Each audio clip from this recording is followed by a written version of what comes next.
Somaalia piraadid põhjustavad taas kaost Aafrika sarve rannikul.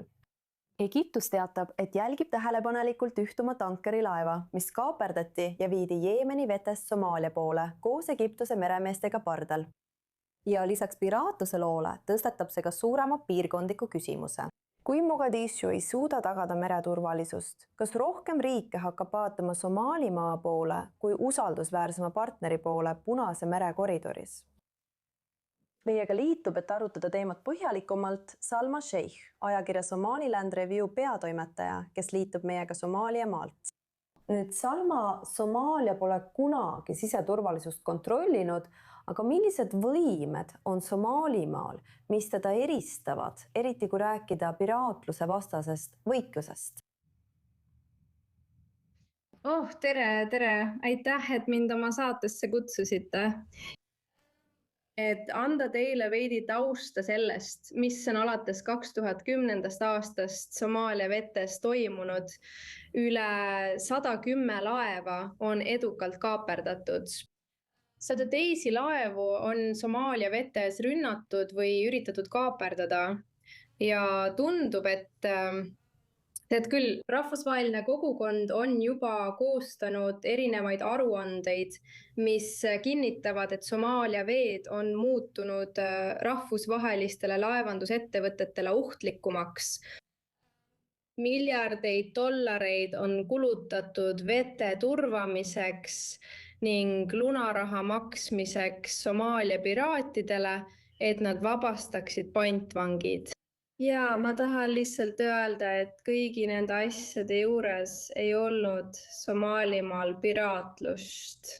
Ükski neist juhtumitest ei toimunud Somaalimaa vabariigi vetes ja meie vetes ei juhtu ka midagi sellist. Lihtsalt sellepärast, et nii Somaalimaa valitsus kui ka rahvas hindavad rahu ja turvalisust.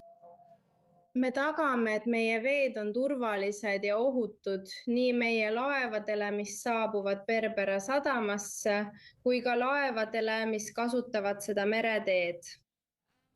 Kas meil on piisavalt võimekust oma vete kaitsmiseks? Siiani, aga see kasvab, piraatlus kasvab, Ohtadeni lahes kasvab. Kindlasti võib Somaalimaa omada teatud võimekust või olla suutnud oma vete kaitsmisega hakkama saada, kuid me vajame siiski rahvusvahelise kogukonna panust ja toetust. Millist toetust me siin silmas peame?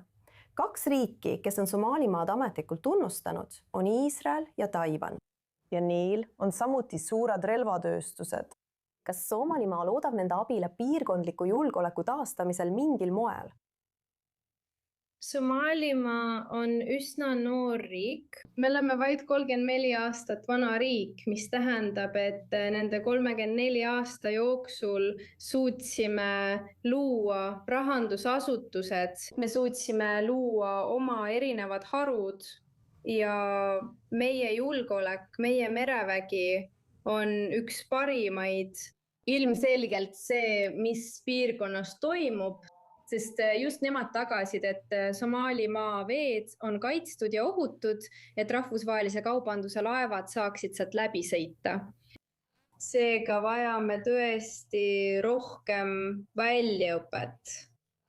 Arvestades varustust ja rajatisi, mida meie merevägi vajab, et oma võimekust kahekordistada või suurendada oma jõupingutusi vete kaitsmisel.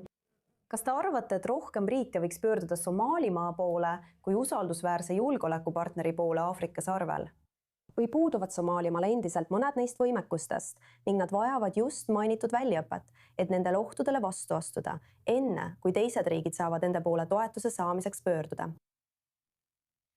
Kurb või isegi häbiväärne on see, et rahvusvaheline kogukond kulutas märkimisväärseid vahendeid Somaalias selleks, et kaitsta Somaalia vetesid ja maismaad. Ja on ilmne, et Somaalia ehk Mogadishu administratsioon käitub omaenda veealadel ja maal toimuvate ohtude või riskide suhtes ükskõikselt. nii suutis Somaliland kaitsta oma vetesid, siseturvalisust ja rahu ilma rahvusvahelise kogukonna toetuseta.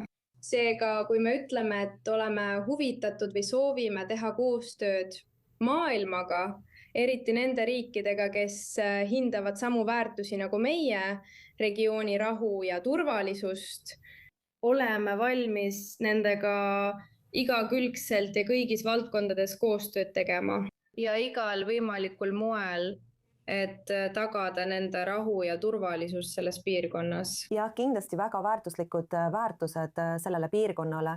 Salma Sheikh, aitäh, et olite täna meiega IDU News Englishis. Suur tänu, et mind kutsusite. Aitäh!